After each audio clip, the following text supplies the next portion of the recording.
Hello বন্ধুরা, আজকে তোমাদের মাঝে দেখাবো বিশ্বকবি রবীন্দ্রনাথ ঠাকুরকে তোমরা নিজেরা কীভাবে বল পেনে সহজে এঁকে স্কেচ করবে। তো পুরো ভিডিওটি দেখতে হলে অবশ্যই সাথে থাকতে হবে।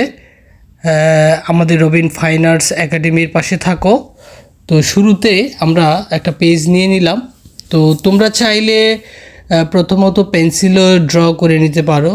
আমি হালকা করে পেন্সিলেও দেখাচ্ছি, যারা পেন্সিলে আঁকবে তাদের জন্য, তাদের সুবিধার্থে। দেখো আমি কিভাবে শুরু করলাম, নাকটা থেকে কিভাবে এসে বাঁকা হয়ে আমি শুরু করলাম। তারপরে গোফ দুইটা লাইন দিয়ে, এই যে তিনটা লাইনের মধ্য দিয়ে, চারটা লাইনের মধ্য দিয়ে মোটামুটি রবীন্দ্রনাথ ঠাকুরকে মোটামুটি চেনা যায়।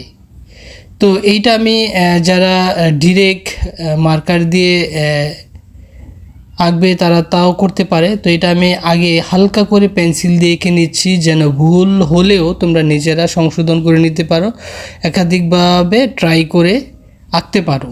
তো এইটা আমি মোটামুটি পেন্সিলে লাইন ড্রয়িংয়ে দেখালাম, এবং ভিডিওটি আশা করছি দু একবার দেখলে এবং 10 মিনিটের মধ্যে কীভাবে রবীন্দ্রনাথকে আঁকা যায় সেটা তোমরা পারবে এই ভিডিওটি দেখলে। তো এখন আমি মার্কার নিলাম, মার্কার দিয়ে এঁকে নিচ্ছি।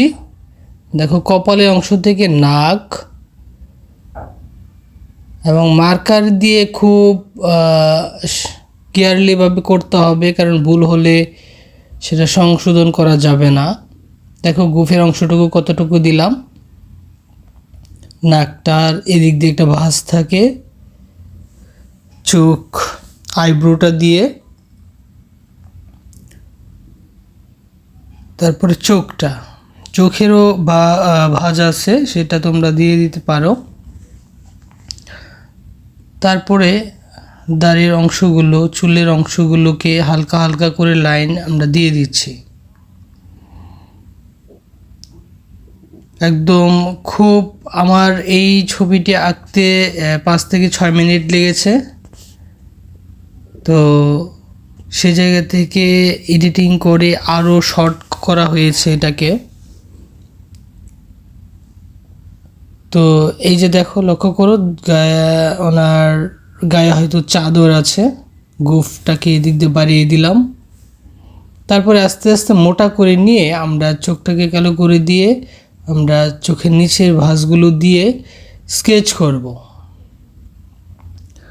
মার্কার দিয়ে শর্টকাটে স্কেচ, যেটা আলো ছায়ার মধ্য দিয়ে খুব তাড়াতাড়ি রবীন্দ্রনাথকে ফোটানো যায়।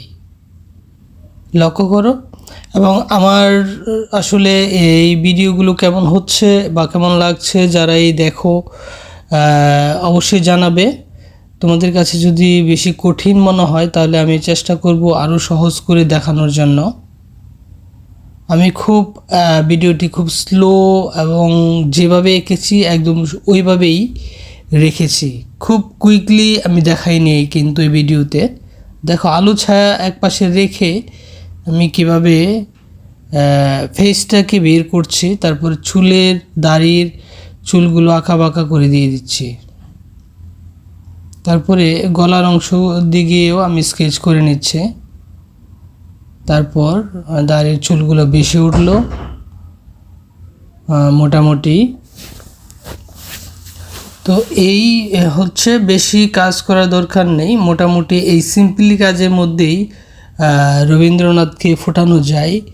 বল পেনে বা পেন স্কেচেও তোমরা চাইলে করতে পারো এটাকে। তো আমি জাস্ট মার্কার দিয়ে শর্টকাটে দেখালাম। তো কেমন লাগলো অবশ্যই জানাবে, এবং আশা করছি যদি আরও পোর্ট্রেটের স্কেচ দেখতে চাও অবশ্যই জানাবে। তো মোটামুটি আমার কাজটা শেষের দিকে। তোমরা চাইলে আরও পেন্সিলও ডিপলিভাবে রিয়েলিস্টিকভাবে করতে পারো। তো যারা রবিন ফাইন আর্টস একাডেমিকে এখনও সাবস্ক্রাইব করে রাখো নাই, এরকম নতুন নতুন নিত্য ভিডিও পেতে হলে অবশ্যই সাবস্ক্রাইব করে পাশে থাকবে। ধন্যবাদ।